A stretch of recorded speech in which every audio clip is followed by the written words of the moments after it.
എത്രയൊക്കെ ടൈപ്പ് കോൺ മൈലാഞ്ചി ഉണ്ടെന്നുണ്ടെങ്കിലും എനിക്ക് പ്രിയം ഈ അരച്ച മൈലാഞ്ചികളോടാണ് കേട്ടോ. അപ്പോൾ ഇപ്പോഴും രാസുവിന് വേണ്ടിയിട്ട് പെരുന്നാളിൻ്റെ തലേന്ന് ഞാൻ മൈലാഞ്ചി ഇടുവാണ്. അപ്പം തൊപ്പിയും അതാണ് എൻ്റെ മോസ്റ്റ് ഫേവറേറ്റ് ഡിസൈൻ. പക്ഷേ യാസുവിന് 100 സംശയങ്ങൾ.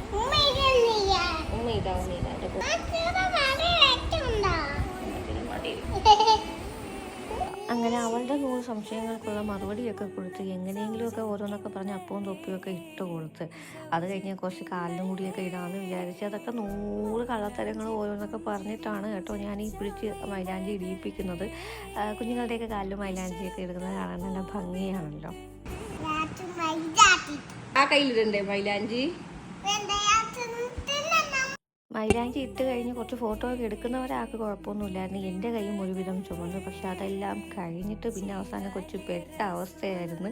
എന്ത് ചെയ്യണമെന്ന് അറിയാൻ വേദ തലയ്ക്ക് കൈയും കൊടുത്തൊക്കെ ഇരുന്നിരുന്ന് തമ്പുരാട്ടി അങ്ങ് ഉറങ്ങിപ്പോയി. അപ്പോൾ യാസൂന് മൈലാഞ്ചി ഇടൽ കഴിഞ്ഞ്.